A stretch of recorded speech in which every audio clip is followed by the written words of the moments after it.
Bismillah. Alhamdulillahilladzi anzala sakinata fi qulubil mu'minin liyazdadu imana ma'a imanihim.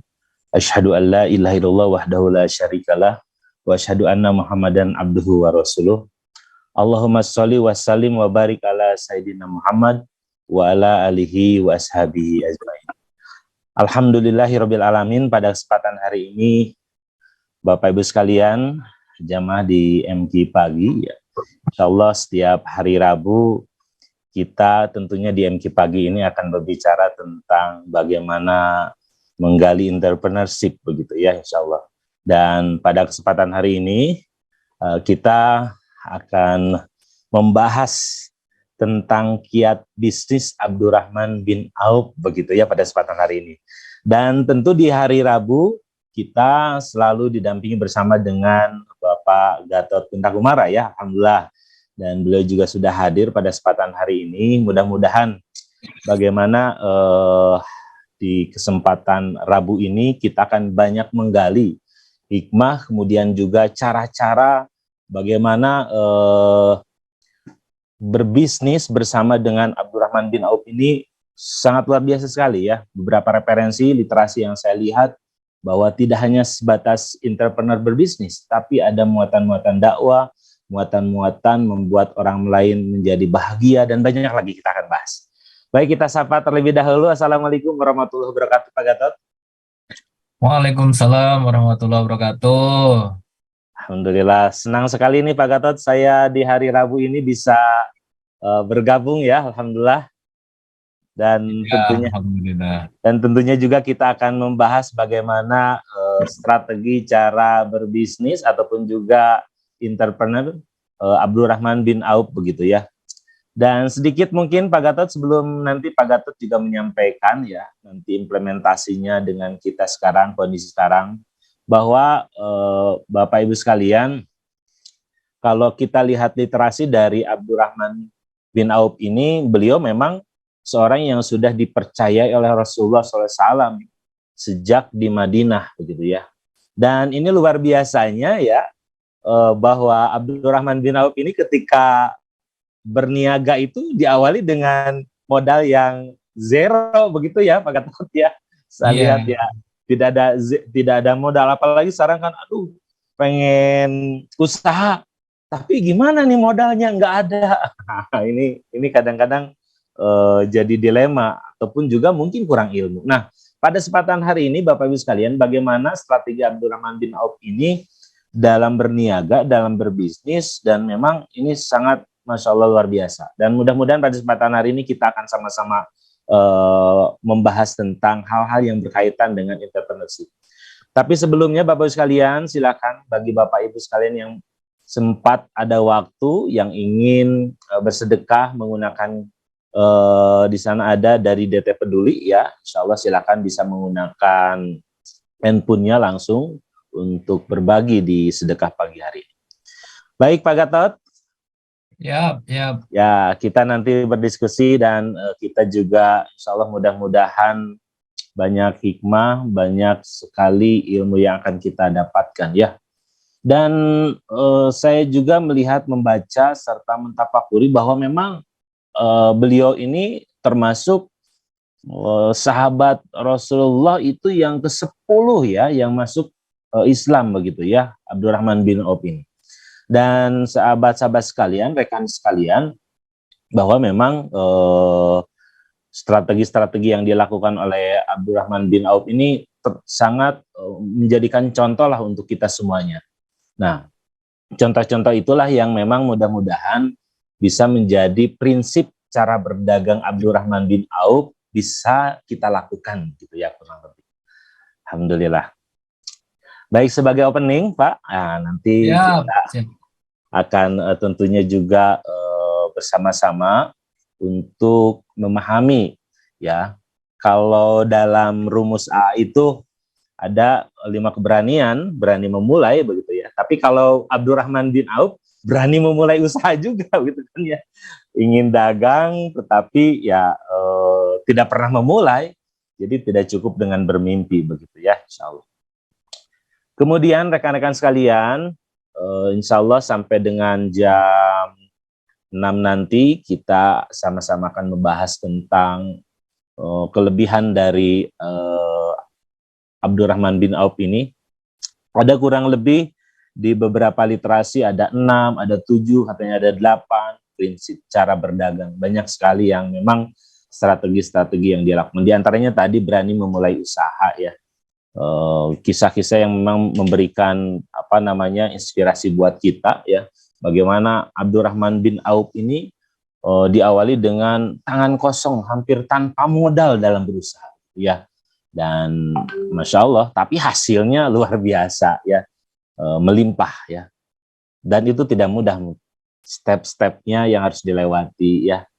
Karena menjadi seorang pengusaha yang sukses itu tidak lepas dari mental yang kuat, kemauan, kesungguhan, keuletan, sifat pantang menyerah, dan manajemen yang baik ya. Serta kalau sekarang diawali dengan pengelolaan karyawan dan pengalaman begitu ya.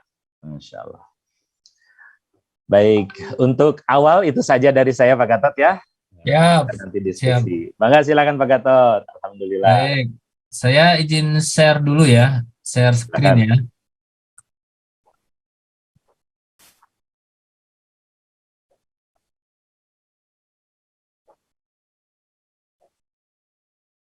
Sudah muncul kah? Sudah ada ya. Sudah muncul ya, baik. Bismillahirrahmanirrahim. Assalamualaikum warahmatullahi wabarakatuh. Alhamdulillahirabbil alamin. Allahumma shalli ala Muhammad wa ala alihi wa ashabihi wa tabi'in ajmain. Alhamdulillahirabbil alamin. Bapak dan Ibu, terima kasih sudah bergabung di MG Pagi, dan alhamdulillah hari ini saya ditemani oleh Pak Bagja ya. Pak Ya, Bagja Gani Maghribi. Beliau adalah kepala sekolah SD di Darut Tauhid. Alhamdulillah. Jadi kalau Bapak dan Ibu yang ingin menyekolahkan putra-putrinya di sekolah dasar, nah bisa sekaligus nih bertanya ke Pak Bagja ya. Jadi tidak hanya kita bahas bisnis, usaha pagi hari ini sekalian, karena PPDB SD juga masih berlangsung ya Pak Bagja ya. Masih ya. Insya PDB Allah. masih ada. Menyisakan kurang lebih 1 rombel lagi Pak Gatot. Alhamdulillah. Baik, Bapak dan Ibu yang baik, alhamdulillah kita pada pagi ini semoga Allah mengkaruniakan kesehatan dimanapun Bapak dan Ibu berada, mengkaruniakan keberkahan, dan semoga amal baik kita menjadi amal soleh, amal kebaikan yang insya Allah menjadi bekal kita kepulangan ke akhirat nanti. Amin ya Allah ya Rabbal Alamin. Baik Bapak dan Ibu, untuk pagi ini kita akan berdiskusi terkait dengan sosok seorang entrepreneur yang sangat luar biasa pada zamannya, dan ini patut kita ambil pelajaran dan hikmah, karena memang yang beliau lakukan adalah contoh teladan yang boleh jadi terbaik ya pada zamannya, selain yang dicontohkan oleh baginda Rasulullah Muhammad SAW.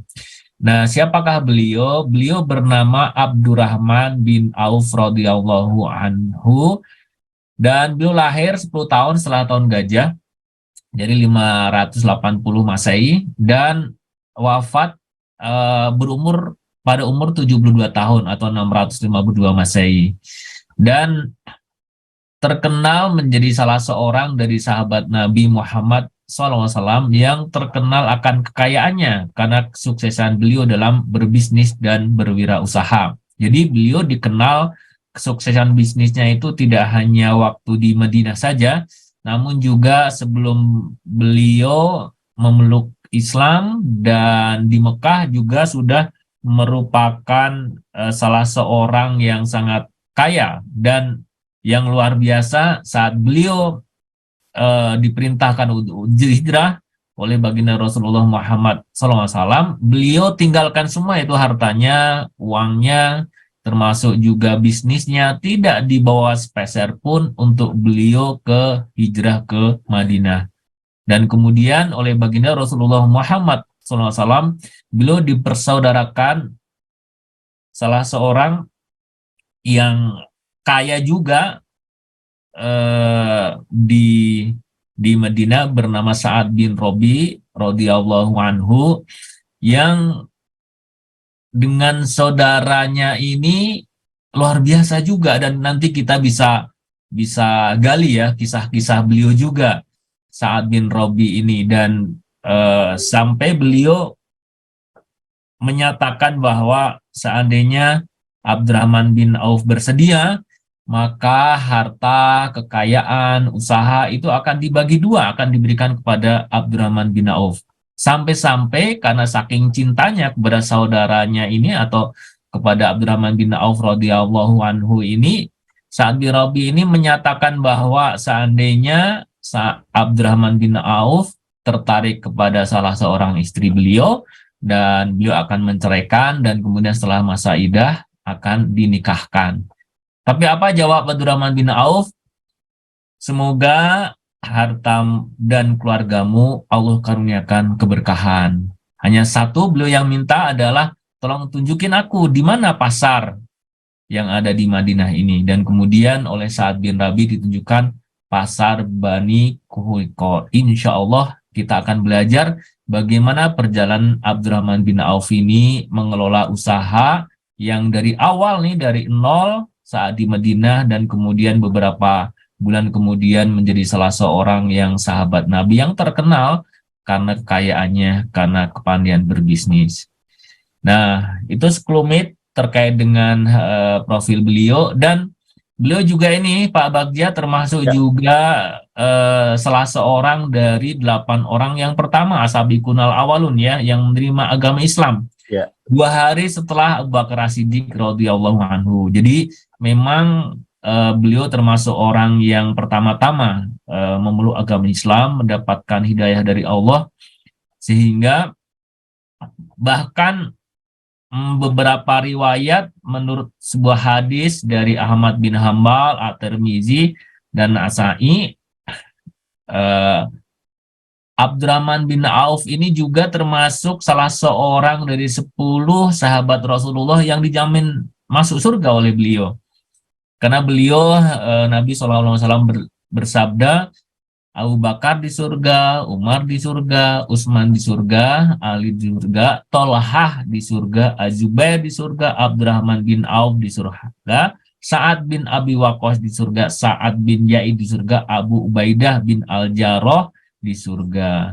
Nah, semoga dengan kita meneladani kiat bisnis beliau, maka semoga Allah masukkan kita menjadi orang-orang yang selamat di dunia, selamat di akhirat, dan berkumpul dengan keluarga kita bersama para sahabat Rasulullah ini untuk di surga. Insya Allah, amin ya Allah ya Rabbal Alamin.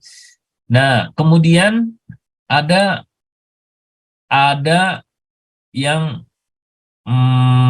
menanyakan, ada sebuah hadis yang memang di beberapa kalangan ulama itu juga bukan perdebatan ya, berbeda pendapat.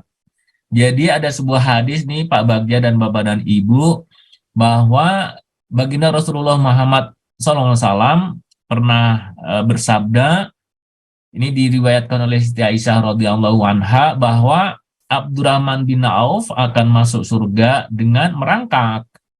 Nah, pendapat yang lain adalah menyatakan bahwa karena beliau saking banyaknya harta kekayaannya, sehingga saat di padang mahsyar itu dibandingkan dengan para sahabat yang lain, beliau lama menunggu hisab terhadap aset-aset ataupun kekayaannya. Tapi ada juga yang berpendapat bahwa saat beliau mendengar baginda Rasulullah SAW menyampaikan dan bersabda seperti itu, maka beliau bertekad untuk mendedikasikan usaha-usaha yang beliau atau bisnis-bisnis yang beliau lakukan itu untuk menolong kaum muslimin, untuk berjihad di jalan Allah, sehingga beliau sangat gemar bersedekah. Karena sangat gemar bersedekah dan sangat hebatnya beliau bersedekah, kemudian beberapa ulama memaknai jalan merangkak beliau masuk ke surga itu karena saking dekatnya surga itu dengan beliau. Kenapa? Karena jalan beliau untuk bersedekah. Nah, berapa jumlah sedekah beliau? Ada riwayat yang menghitung, beberapa juga saya dapat referensi, bahwa selama beliau hidup ini tentu saja yang ini ya yang terdata ya dalam beberapa referensi, dan kami meyakini bahwa infak dan sedekah Abdurrahman bin Auf radhiyallahu anhu ini sangat luar biasa besar. Karena beliau pernah menyatakan, ada beberapa yang menyatakan referensinya, sepertiga penduduk Madinah itu pernah berhutang kepada Abdurrahman bin Auf, mendapatkan pinjaman uang dari Abdurrahman bin Auf untuk menyelesaikan beberapa hal dan mengembangkan usahanya. Sepertiga penduduk Madinah lagi adalah dibayarin hutangnya, Pak Bagja, luar biasa. Dan sepertiganya lagi adalah diberikan sedekah dan infak oleh Abdurrahman bin Auf. Jadi sepertiga diberikan pinjaman, sepertiga lagi diberikan infak dan sedekah, dan sepertiganya lagi adalah hutang-hutangnya dibayarkan oleh Abdurrahman bin Auf, sehingga beliau sangat terkenal akan kedermawannya.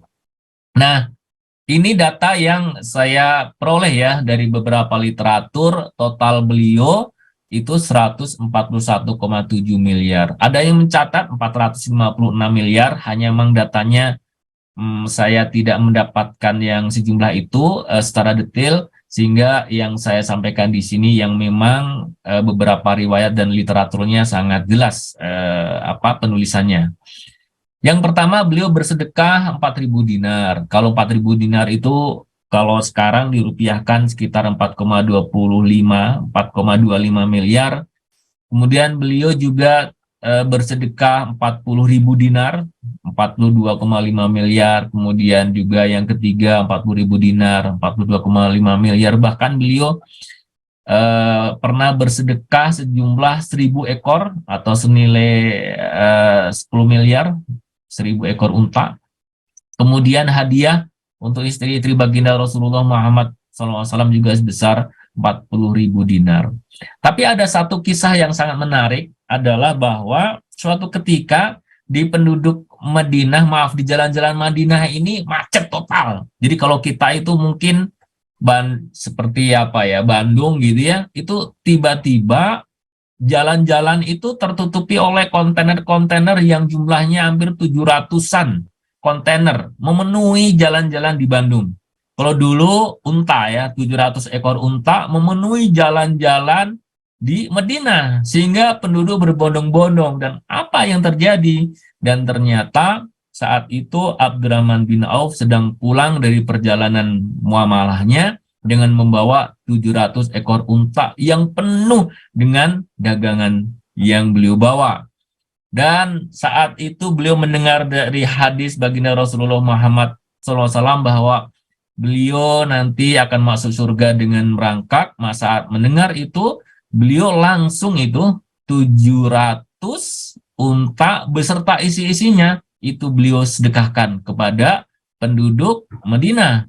Sehingga saat itu warga Madinah, penduduk Madinah menyampaikan bahwa saat itu kami merasa bahwa harta Abdurrahman bin Auf adalah harta kami yang kami boleh ambil apa saja yang ada di unta itu untuk kami bawa pulang.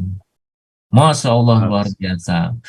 Nah, itu sekelumit profil beliau ya, Pak Bagja ya. Dan Masya Allah, kalau sudah berbicara dengan sahabat, berbicara tentang sahabat Rasulullah, tentang keteladanan, begitu memang kita, Masya Allah ya, perlu banyak belajar hikmah, sehingga apa yang kita lakukan, apa yang kita jalankan itu senantiasa mengikuti apa yang sudah ada dituntunan oleh baginda Rasulullah Muhammad SAW, termasuk juga yang sudah diperintahkan oleh Allah, insya Allah.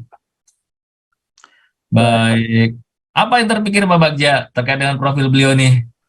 Ya, Masya Allah Pak, jadi memang membahagiakan orang lain Pak. Bagian orang lain ya. Ya, dengan kadang-kadang kan kita berpikir dengan keuntungan yang ada itu lebih condong perkaya diri begitu kan ya. Nggak ada kepikiran bahwa ini luar biasa melunasi utang-utang orang lain gitu kan Pak ya. Nah, kalau setiap orang kaya di Indonesia ini merata gitu kan kekayaannya, dan ada orang di bawah dari standar ya kemiskinan banyak di bangsa ini, itu disedekahin yang utang-utangnya itu, Masya Allah Pak, itu kan jadi bangsa ini akan maju lah begitu. Yang tidak bisa sekolah, akan sekolah anaknya, usahanya yang kurang, dikasih modal juga, sehingga memang ini akan merata dan akan keberkahannya akan ada. Nah seperti itu kurang lebih Pak. Jadi apalagi tadi dengan menyedekahkan ya begitu kan ya, sehingga ini bagian daripada contoh lah. Tapi jangan sampai bahwa kita bersedekah itu karena sebatas ancaman saja, misalkan tiba-tiba tadi kan ada bahasa merangkaknya begitu kan ya, sehingga disedekahkan ya. Jangan sampai kita menunggu kematian baru kita sedekah nih, ini jadi bahaya juga begitu kan ya. Nah, Abdurrahman bin Auf ini memang sosok yang memang menjadikan pengusaha-pengusaha kita itu harus mencontoh lah begitu. Nah, di awal juga tadi saya sampaikan bahwa memang untuk memulai berusaha itu ya harus memulai. Dan jangan mau untuk gagal begitu kan Pak ya. Saya pernah baca gitu Pak Gatot, kalau dalam berintrapreneur itu rumusnya sederhana katanya. Kalau mencoba usaha 50% gagal atau 50% berhasil. Nah berarti mencoba tuh. Tetapi kalau takut tidak mau mencoba udah 100% gagal itu Pak ya. Nah ini banyakan di kita itu 100% gagal. Karena menunggu Pak. Menunggu orang lain untuk berusaha dan kita mau, ini luar biasa. Dan harus nyari dulu modal, tapi tidak mau dulu ngambil barang orang lain lalu dia jualkan. Tadi di awal profilnya Abdurrahman bin Auf, Pak Gatot ya memang luar biasa. Beliau tidak langsung berdagang dengan modal sendiri ternyata ya. Ya beliau mengambil barang orang lain sehingga beliau bisa berkembang, punya ruko dan seterusnya ya. Dan tentunya juga Abdurrahman bin Auf ini memang sosok yang jujur dan sabar nih, yang harus kita tafakuri Pak Gatot ya. Kejujuran salah satu landasan bisnis, karena memang kadang-kadang kita kan, aduh berat nih kalau jujur itu untuk berdagang, tapi tidak sebetulnya. Dan perlu kesabaran juga yang luar biasa ya, karena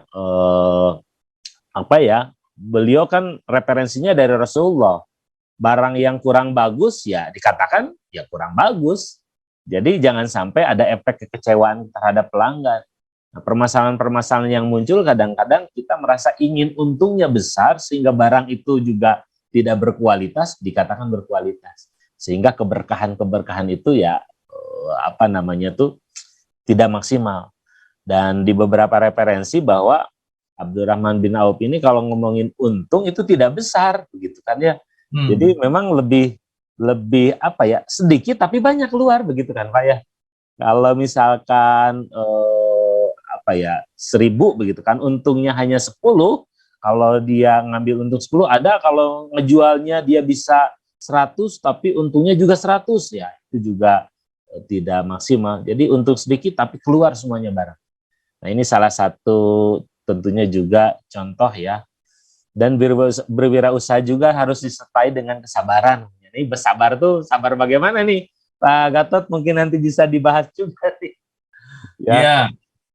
Ya, alhamdulillah, insya Allah. Baik Bapak dan Ibu, dan sebenarnya beliau menyampaikan kiatnya itu 3 hal. Tapi sebelum kita bahas tentang 3 hal ini, saya bacakan dulu ya. Beliau pernah mengatakan, Abdurrahman bin Auf pernah mengatakan, ada 3 kunci aku berbisnis, adalah 1, aku tidak pernah menolak laba, berapapun besarnya. Aku tidak pernah menolak laba, berapapun besarnya. Yang kedua adalah, bila ada yang menawar daganganku atau hewan, aku tidak pernah menunda penjualan. Atau beliau tidak pernah menunda penjualan itu, pembayarannya tunai. Yang ketiga, dan aku tidak pernah menjual dengan pembayaran tunda. 3 poin ya, nanti kita akan bahas. Tapi sebelum itu, Bapak dan Ibu, sebelum kita bahas tentang 3 hal ini, ada satu hal yang menarik ya, bahwa Abdurrahman bin Auf radhiyallahu anhu ini yang sangat penting dan utama adalah beliau mengejar keberkahan dan keridhaan Allah Subhanahu wa taala. Kenapa bisa dikatakan seperti itu? Ada sebuah kisah yang sangat menarik dan ini menjadi kisah yang sangat masyhur ya, dan beberapa ulama sering menyampaikan terkait hal ini, bahwa beliau untuk mendapatkan keberkahan dan keridhaan Allah itu beliau lakukan dengan karya nyata. Jadi ada satu kisah bahwa saat sahabat-sahabat Rasulullah Muhammad SAW dan beliau Abdurrahman bin Auf itu pulang dari perang, kalau tidak salah perang Tabuk, itu masa panen kurma di Madinah udah lewat. Nah kan kalau kurma telat panen itu busuk, begitu ya Pak Bagja ya dan Bapak dan Ibu. Nah karena busuk kan tidak bisa dijual dengan harga normal, harga yang biasa ke pasar-pasar ataupun kepada konsumen di penduduk Madinah waktu itu. Tapi karena Abdurrahman bin Auf dengan kekayaannya yang beliau sudah miliki, beliau membeli itu kurma-kurma busuk itu dari para sahabat Rasulullah, dari sahabat-sahabat beliau, dan kemudian beliau semua beli dengan harga yang wajar, harga yang normal, harga yang pasaran begitu. Kenapa? Karena ingin menolong sahabat-sahabatnya untuk mendapatkan harga yang baik, uang yang memang dari kurma yang busuk ini. Dan Masya Allah ya, dan waktu itu ada utusan dari negeri Yaman mencari kurma busuk. Mencari kurma busuk untuk apa? Untuk penyakit yang sedang melanda di negeri Yaman. Dan saat ketemu dengan Abdurrahman bin Auf, karena kurma busuk semua di Madinah itu sudah dibeli oleh beliau dengan harga yang normal, sehingga para sahabat senang, bahagia begitu ya. Yang awalnya rugi gitu ya, yang seperti kita aja Pak Bagja di Indonesia gitu ya. Kalau misalnya panen, kemudian harganya jatuh gitu ya kan, modalnya juga habis, boro-boro mendapatkan keuntungan, modal juga belum tentu mendapatkan bisa balik gitu ya. Jadi teringat itu ya program dulu waktu pemerintah menggulirkan di Darut Tauhid juga dulu ikutan program KUT, KKPA begitu. Waduh semangat luar biasa nanam di kebun, di sawah, namun ternyata harganya jatuh.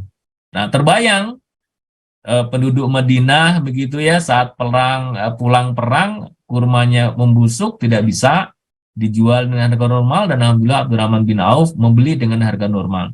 Dan kemudian apa yang terjadi saat negosiasi terjadi dan sebagainya, berapa harga yang dibeli oleh utusan Yaman ini? 10 kali lipat dari apa yang sudah dibayarkan oleh Abdurrahman bin Auf kepada sahabat-sahabat beliau yang memiliki kurma busuk ini.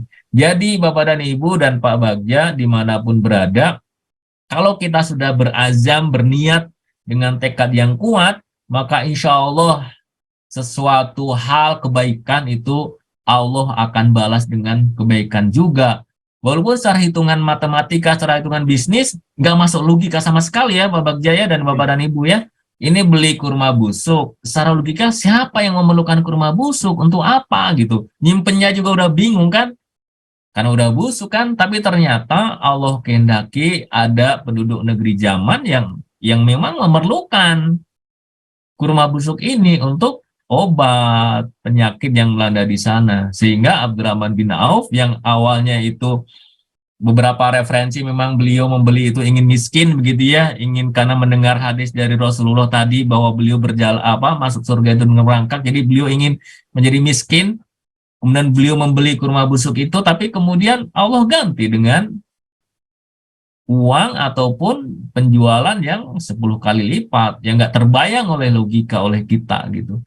Jadi memang Bapak dan Ibu, saat kita sudah meniatkan berbisnis, meniatkan kita itu usaha untuk menolong orang lain, menciptakan lapangan kerja, untuk mendapatkan keberkahan begitu ya, maka yakin insya Allah, Allah pasti akan memberikan jalan keluar, akan mengkaruniakan ya hidayah, petunjuk kepada kita, sehingga apa yang kita lakukan itu insya Allah berbuah kebaikan.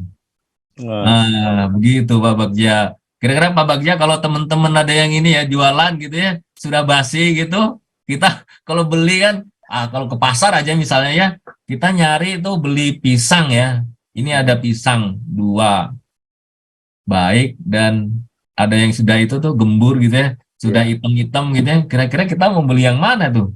Mungkin sebagian yang baik, sebagian yang busuk ya, mungkin ya, iya. Setelah mendengar ini. Pasti rata-rata sih standarnya beli yang bagus ya. Mungkinnya begitu ya. Kadang-kadang, oh ini udah busuk nih, harusnya tidak dijual kan begitu. Tapi memang ini Masya Allah, sebaik-baik rencana kan rencana Allah begitu ya Pak Gatot. Betul. Bagaimana pola berpikirnya Abdurrahman bin Auf ini memang yang menjadikan teladan untuk kita. Sehingga memang dari pola berpikir ini menyebabkan aktualisasi dia untuk membantu orang lain. Dan ternyata Allah robah kurma busuk itu ternyata sebagai obat ya. Nah, bisa jadi nih kalau beli pisang gitu kan, nggak apa-apa yang busuk juga, siapa tahu nanti jadi obat begitu Pak Gatot ya. Amin, amin. Kalaupun tidak kan yang terlalu matang itu bisa untuk burung gitu kan ya. Nah, kita berikan juga. Nah, ini pola pikir ini ya yang mudah-mudahan bisa kita aplikasikan. Apalagi yang Allah kasih leluasa keuangan ya, itu bagian daripada sedekah yang luar biasa. Yang mudah-mudahan juga yang tidak leluasa dalam keuangan juga bisa melakukan itu ya.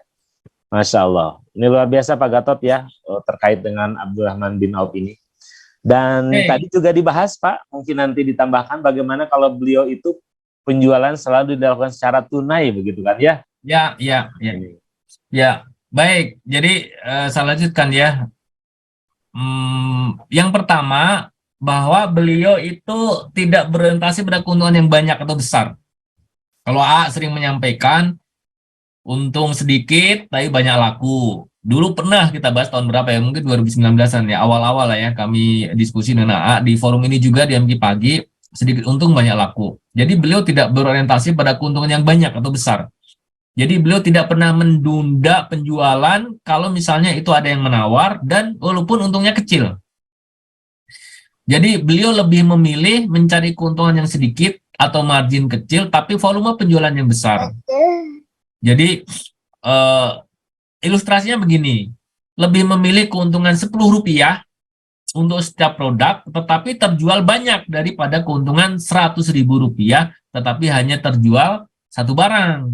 Nah, ini yang menarik nih. Kalau kita, nih dulu AA, saya dapat juga ilmu dari AA nih. Ini kelihatan nggak ya? Ini botol sama ini pensil. Kelihatan nggak ya? Nggak kelihatan ya? Kelihatan. Ini kelihatan ya? Nah, ini pensil, ini botol. Ada mereknya. Maaf ya, salah ya. Inilah. Ini juga ada merek. Nggak kelihatan mereknya. Nah, yang ini A, ini kecil, ini yang B besar. Tapi dua-duanya ini sama fungsinya, sesuatu yang memang kita sudah perlukan atau kita beli ke pasar. Nah, secara logika, kalau kita ingin mendapat keuntungan yang besar, kita kira-kira mau jual A atau jual B nih. Taruhlah misalnya A ini harga produksinya misalnya 200, harga jualnya 1000. Jadi ini kalau kita ngejual yang produk A, ini berapa di keuntungannya? 800 ya? Ada. 800 nih, karena 1000 dikurang 200, 800. Kalau yang ini, produksinya Rp800, dijual 1000. Keuntungannya berapa? 200 perak. Nah, kira-kira kalau Bapak dan Ibu mau menjual barang untuk dapat keuntungan yang mana nih? Keuntungan besar. Rata-rata kita menjualnya apa? Yang kecil. Kenapa? Ini sekali produk terjualnya berapa tadi? 1, tapi keuntungannya Rp800 per buah. Kalau yang kita jual yang ini kita jual 1, harga 1000, karena biaya produksinya 800, keuntungannya 200. Jadi kadang-kadang kita berpikir kalau ingin mendapatkan keuntungan yang besar, itu per produknya, itu untungnya besar. Padahal sebenarnya kalau kita di posisi sebagai seorang pembeli, maka kita pasti membeli yang lebih gede, lebih optimal, lebih maksimal. Ya, kalau kita jualan yang A, yang ada yang laku, nggak ada yang beli. Karena kita aja yang sebagai pembeli, sebagai pembeli ingin yang lebih optimal, lebih besar. Kalau dua-duanya fungsinya sama ya, antara A dan B. Kalau berbeda fungsi, berbeda peruntukan, ya tentu saja sangat berbeda pertimbangan-pertimbangannya. Nah, ini Abdurrahman bin Auf radhiyallahu anhu juga sama. Jadi beliau menjual barang itu walaupun keuntungannya itu kecil, marginnya sedikit, tapi beliau jual, lepas. Agar apa? Agar dan daripada beliau satu keuntungan Rp100, hanya terjual satu barang. Setelah itu ya barang udahan kalau misalnya kita hanya seperti itu. Nah, yang menarik kelebihannya apa sih Pak Bagja dan Bapak dan Ibu? Mohon maaf ya, di rumah saya dingin nih. Meler. Kelebihannya apa sih Bapak dan Ibu kalau kita menjual dengan margin yang sedikit? Satu adalah konsumen atau pelanggan itu memperoleh barang dengan harga yang murah. Dengan harga yang murah. Harga murah itu tentu saja sesuai dengan fungsinya ya. Kan kalau kita beli laptop ataupun beli handphone, device, tergantung fitur-fiturnya dan kecanggihan teknologinya. Murah itu sesuai dengan harga dan sesuai dengan fungsi dan optimalisasi dari barang itu. Tidak murahan. Murah sesuai dengan proporsionalnya tentu saja, tapi tidak murahan. Dengan harga yang murah. Nah, kalau misalnya konsumen mendapatkan barang yang murah, apa yang terjadi? Barang itu akan cepat laku, Bapak dan Ibu. Perputaran barang itu akan lebih cepat. Perputaran barang lebih cepat. Sehingga sebagai seorang pedagang, saat barangnya itu sudah laku, sudah keluar, pedagang mendapatkan uang, nah uang ini bisa dibelikan lagi. Bisa dibelikan barang lagi, sehingga persediaan di toko akan semakin besar, sehingga memang volume penjualan itu akan meningkat. Kenapa? Karena konsumen mendapatkan barang yang lebih banyak dengan uang yang dimiliki. Contoh begini, kalau saya ke pasar, bawa uang 100.000, itu kalau misalnya harga barang-barang itu kan mahal, kan sedikit yang bisa diperoleh, bisa dibeli. Tapi kalau misalnya ke pasar tuh bawa uang 100.000, barang-barang yang murah, yang awalnya hanya dapat 1 atau 2 barang, ini mah dapat 5, dapat 6. Sehingga apa? Sehingga pedagang memiliki uang cash dan besok pagi atau hari berikutnya itu bisa melakukan pembelian lagi, produksi lagi, sehingga barang akan senantiasa up to date, akan lebih fresh. Contoh misalnya kalau kita beli buah-buahan saja ya, buah-buahan. Kalau buah-buahan ini dijual dengan harga yang murah, kita dapat harga yang murah, maka pedagang buah ini besoknya sudah dapat uang tunai, walaupun kecil marginnya, bisa beli ke kebun lagi, bisa beli ke tempat petani, dan besok lagi buahnya sudah fresh, sudah segar. Sehingga itulah yang meningkatkan loyalitas, karena loyalitas itu dan komitmen dibangun dari kepuasan pelanggan, dari kepuasan konsumen. Jadi kalau misalnya Bapak dan Ibu ingin nih mendapatkan konsumen yang loyal ataupun pembeli yang loyal, yang senantiasa kalau butuh sesuatu itu balik lagi ke toko kita, balik lagi ke toko Bapak dan Ibu, maka salah satu hal yang memang harus diperhitungkan adalah kita menjual barang itu dengan harga yang murah. Atau boleh dikatakan dengan bahasa yang lain adalah marginnya kecil. Berapa ukuran margin kecil ini? Ya memang tidak ada ketentuannya ya, apakah 5%, 10%, atau 20%, tergantung dari situasi dan kondisi barangnya, tentu saja begitu. Karena kalau misalnya tidak bisa menutupi harga produksi itu ada harga bikinnya, harga produksinya, ada harga hantarannya atau transportasinya, ada buat bayar SDM-nya atau tenaga kerjanya, untuk bayar listrik, air, operasional, toko dan sebagainya. Nah, itu perlu juga diperhitungkan. Sehingga Bapak dan Ibu, dari strategi pertama dari Abdurrahman bin Auf ini, beliau menyatakan bahwa kalau beliau lebih memilih mencari keuntungan yang sedikit atau margin kecil, tetapi volume penjualan yang besar. Insya Allah. Begitu Pak Bagja. Baik, alhamdulillah. Yang penting terus mengalir begitu kan Pak ya, dengan untung sedikit. Iya, perputaran akan semakin cepat, betul. Tidak ingin mendapatkan keuntungan yang banyak, tetapi kemanfaatan bisa jadi banyak begitu ya Pak Gatot. Betul. Baik. Betul. Alhamdulillah.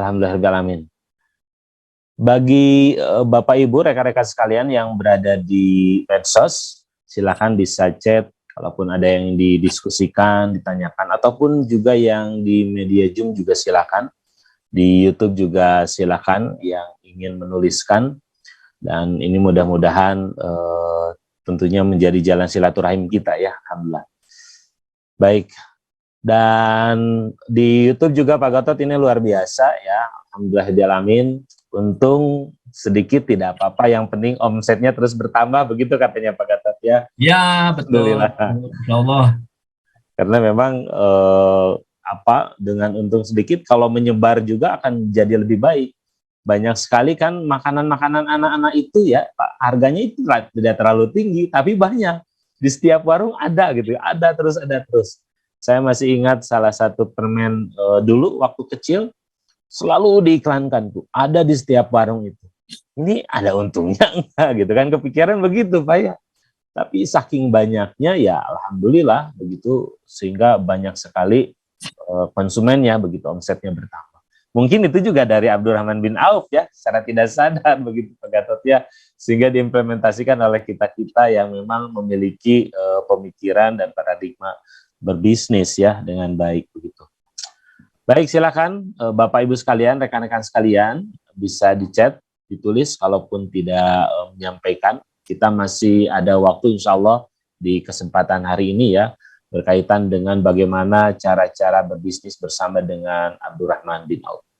Maka silakan Pak Gatot, akan dilanjutkan kembali dengan prinsip-prinsip yang lain barangkali ya terkait dengan Abdurrahman bin Auf ini, sebelum nanti ada beberapa pertanyaan kita tunggu dari para jemaah MQ pagi di hari Rabu ini. Dan kami sampaikan di hari Rabu ini memang kita fokus terhadap entrepreneur, bagaimana menggali hikmah, bagaimana kita tahu cara-cara di zaman Rasulullah, di para sahabat-sahabat. Baik, silakan melanjutkan kembali Pak Gatot. Baik, yang kedua Bapak dan Ibu, beliau menyampaikan juga bahwa beliau lebih suka penjualan itu dilakukan secara tunai. Beliau tidak pernah menunda penjualan. Maaf, bahasanya mungkin bukan tidak pernah ya, tapi beliau lebih menyukai dilakukan secara tunai. Jadi jika ada dua pilihan nih, satu barang dijual dengan keuntungan Rp100 dengan pembayaran tunai, dan suatu barang dijual dengan keuntungan 1 juta dengan pembayaran kredit atau pembayaran ditunda. Ini ilustrasi saja ya. Beliau lebih memilih atau beliau menyarankan mengambil pembayaran tunai dengan keuntungan Rp100 daripada 1 juta, tapi pembayarannya dilakukan secara tunda atau dikredit. Nah, intinya apa Bapak dan Ibu? Intinya ternyata Abdurrahman bin Auf ini lebih mengutamakan kecepatan dalam likuiditas atau quick deal dalam perputaran uang ketika berbisnis. Jadi Bapak dan Ibu, kalau tadi margin kecil, omset besar, atau sedikit untung banyak laku. Nah, yang kedua, strategi yang kedua adalah beliau dilakukan secara tunai. Nah, bagaimana terkait dengan kalau misalnya yang membeli itu tidak memiliki kemampuan ataupun tidak memiliki uang yang cukup? Tentu saja beberapa referensi yang saya dengar lewat beberapa ulama, beliau juga tetap ada untuk hutang piutang, tapi beliau lebih memilih dan lebih menyukai terkait dengan pembayaran secara tunai. Nah, ini dampaknya sangat luar biasa. Kenapa? Karena kalau kita itu pembayarannya secara tunai, maka hampir tidak ada potensi itu terjadi goror, terjadi spekulasi terhadap barang dan produk yang diperjualbelikan. Kenapa? Karena kalau tunai itu kan dibayar, uang kita serahkan, kemudian barang juga diserahkan. Jadi saat kita transaksi jual beli, ada dua hal yang sangat penting, yaitu saat akad jual belinya, itu perpindahan kepemilikan, tapi yang kedua adalah penguasaan dari barangnya. Contoh begini Pak Bagja, kan kadang-kadang kalau misalnya kita meminjam atau beli barang, kita sampaikan, nih saya beli laptop 4 juta misalnya harganya. Nah, saya bayar dengan cara bertahap. Taruhlah misalnya 2 juta, saya bayar sekarang, bulan depan 2 juta. Tapi laptopnya ini karena masih ya belum semuanya dibayar ya, saya terimanya juga bulan depan. Nah, tapi transaksi bahwa laptop itu sudah punya saya. Kenapa? Karena transaksi akad jual belinya sudah terjadi. Hanya belum saya kuasai. Kenapa? Karena belum lunas. Saat lunas baru diserahkan kepada saya. Itulah barang dikuasai. Nah, dalam konteks ini Bapak dan Ibu, maka yang jadi masalah besar adalah saat kita penjualannya tidak dilakukan secara tunai, maka cenderung ada potensi dana itu ngendap, dana itu akan berhenti, dan dana itu ataupun uang itu tidak bisa berputar, sehingga likuiditas uang dan bisnis kita, usaha kita itu ya perlu banyak modal. Nah, ini nih, bentar ya. Nah, kelebihannya apa saat kita transaksi itu secara tunai? Yang pertama, kita punya uang tunai, udah jelas ya, quick deal. Dana tunainya itu akan sangat produktif. Terbayang ya, kalau hari ini kita jual dan uang kita dapat, maka yakin dana itu besok kita sudah bisa beli ke petani, ke peternak, ke produsen untuk beli barang lagi. Nah, yang kedua adalah bisnis dengan kredit atau piutang, itu bukan modal yang sangat besar.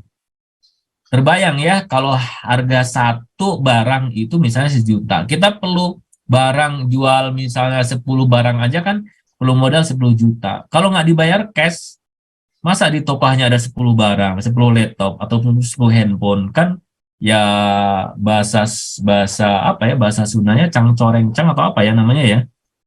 Satu toko besar tapi nggak ada barangnya. Coreng cang, Pak. Rencang ya, ya gitulah pokoknya ya. Tokonya besar tapi barangnya nggak ada. Ya. Saat barang nggak ada di toko kita karena dana nggak ada untuk beli barang, kan yang konsumen yang datang ke situ ya milih alternatif barangnya kan sedikit, tidak banyak alternatifnya sih. Kalau misalnya ada barang yang tidak nggak ada barang yang disukai, kan ya balik kanan, nggak ada terjadi transaksi, nggak ada pembelian.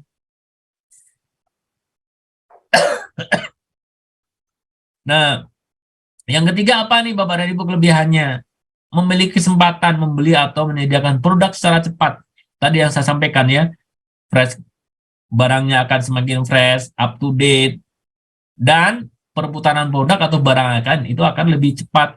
Itulah yang menyebabkan 2 poin ini, yang menyebabkan salah satu ya, yang menyebabkan Abdurrahman bin Auf memiliki kekayaan yang beliau saat meninggal itu 6,27 triliun yang diwariskan kepada keluarganya.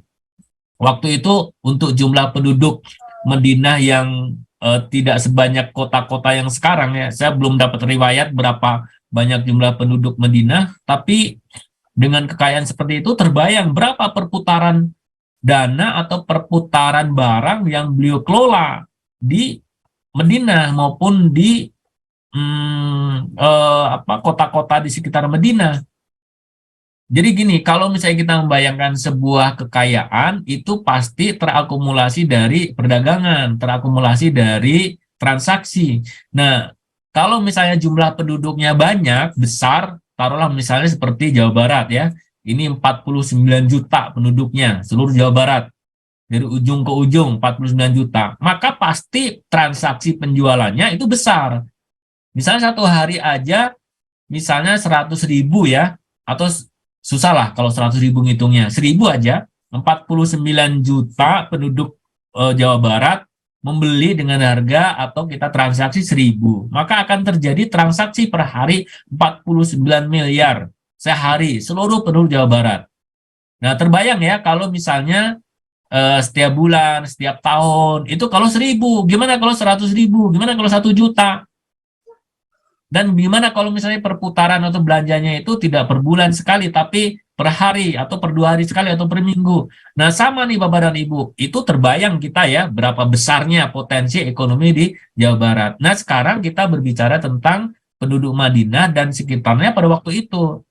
Dan kemudian beliau wafat, Abdurrahman bin Auf wafat pada usia 72 tahun, meninggalkan harta kekayaan yang diwariskan 6,27 triliun.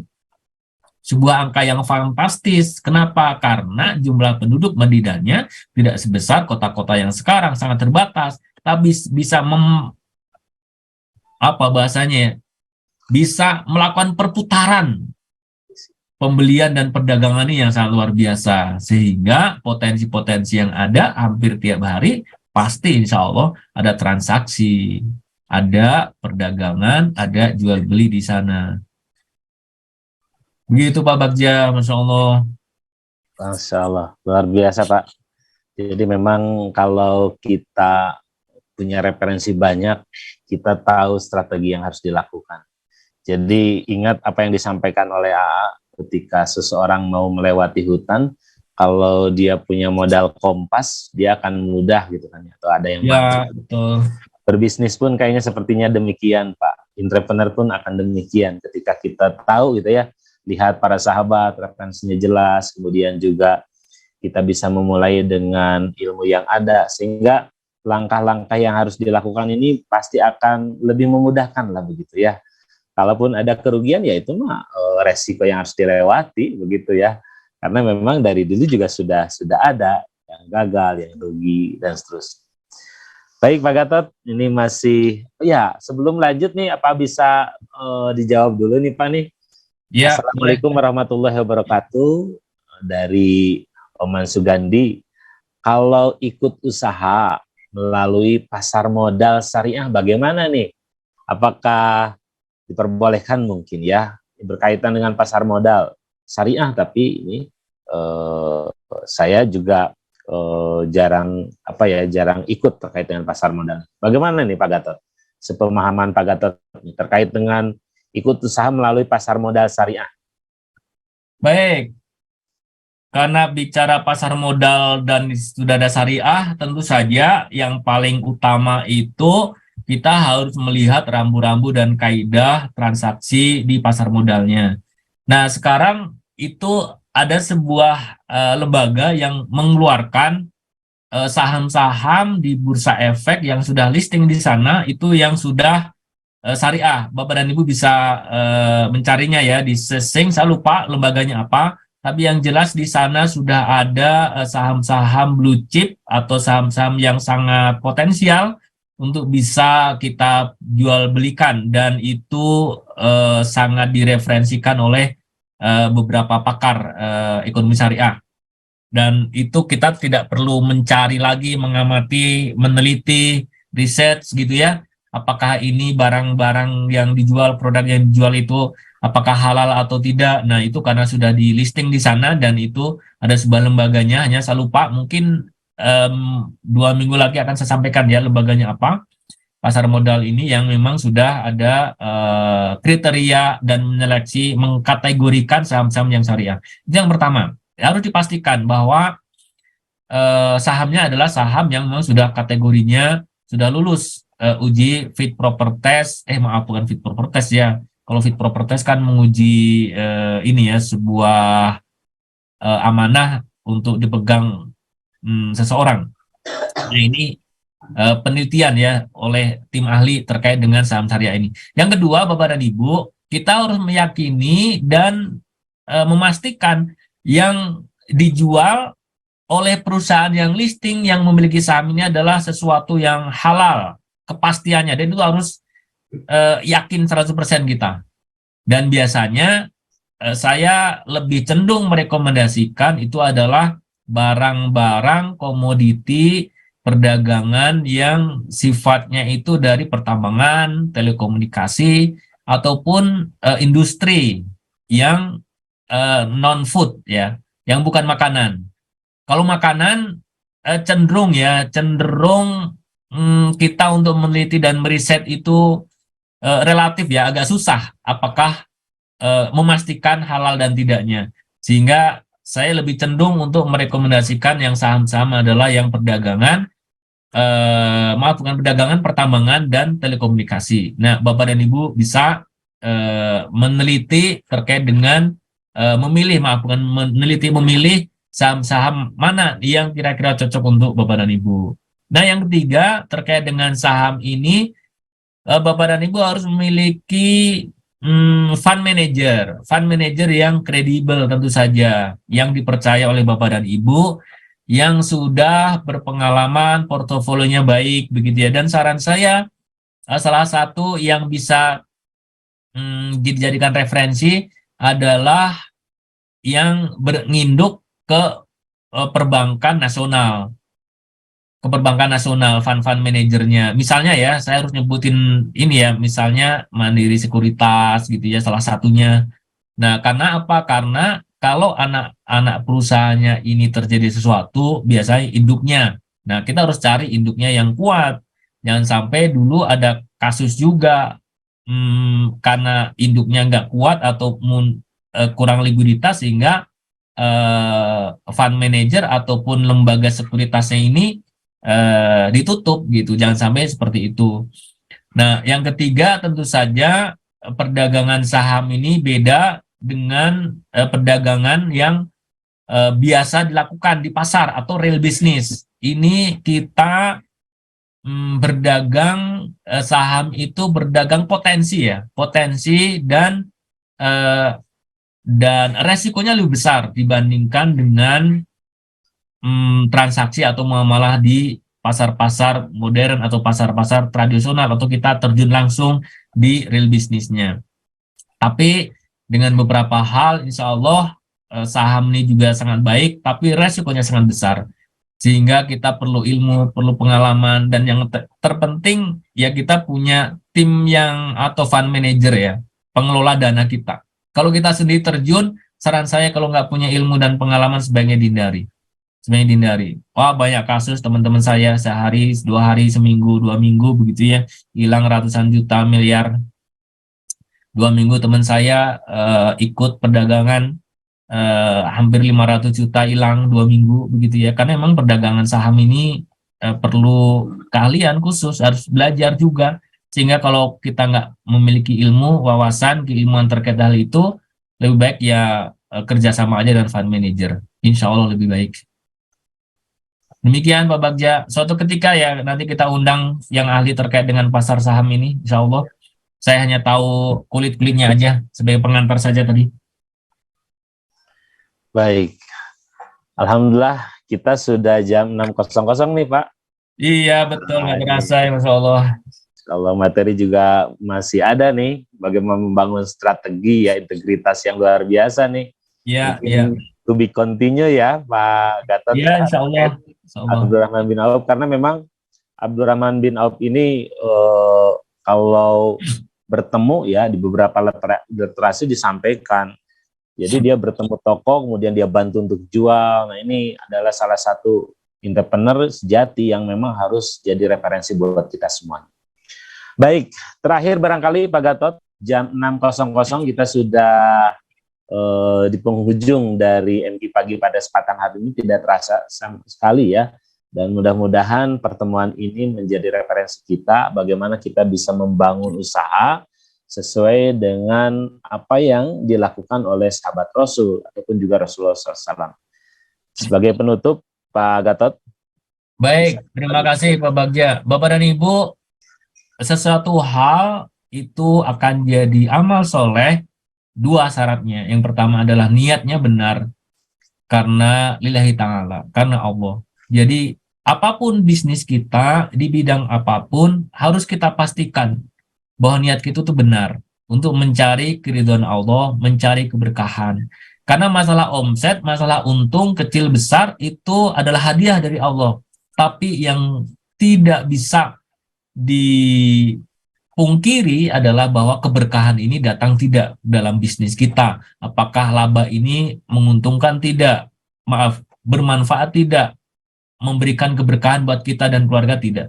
Kalau nggak ada keberkahan, maya yakin hanya sebatas uang aja, harta yang justru akan jadi malapetaka buat kita.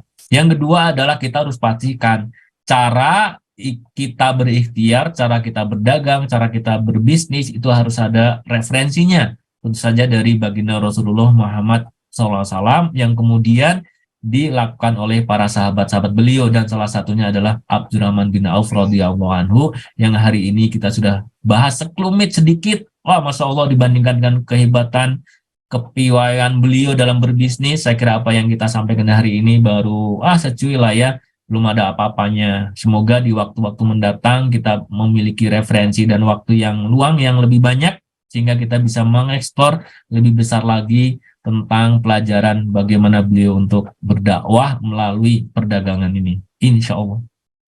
Baik, alhamdulillahirobbilalamin.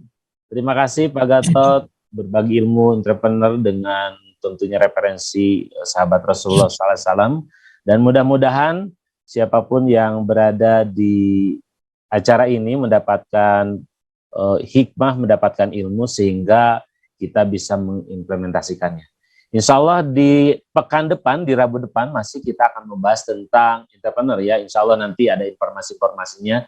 Jadi mudah-mudahan silaturahim di MK Pagi khusus di hari Rabu ini kita akan banyak mendapatkan ilmu dan hikmah. Terima kasih buat sahabat yang ada di medsos, kemudian juga di Zoom. Kita tutup sama-sama dengan ucapan hamdalah dan doa akhir majlis. Alhamdulillahirabbil alamin. Subhanaka Allahumma wa bihamdika asyhadu an la ilaha illa anta astaghfiruka wa atubu ilaik. Assalamualaikum warahmatullahi wabarakatuh. Waalaikumsalam warahmatullahi wabarakatuh. Terima kasih Bapak Ibu. Sama-sama Ibu. Mohon maaf ya. Kita tercipta untuk saling berbagi, untuk saling merangkul, untuk saling bermakna bagi semua insan. Dengan bisa sekolah, kita bisa berbagi kebaikan dengan mewujudkan harapan mereka untuk terus melanjutkan pendidikan. Insya Allah, setiap ilmu yang mereka amalkan akan menjadi amal jariah untuk kita semua. Terima kasih kepada donatur dan orang tua asuh yang telah berdonasi melalui DT Peduli sehingga saya bisa sekolah di SMA Aske Islamic School. Alhamdulillah kami bisa sekolah. Bersama Bisa Sekolah, kita tingkatkan mutu pendidikan anak Indonesia.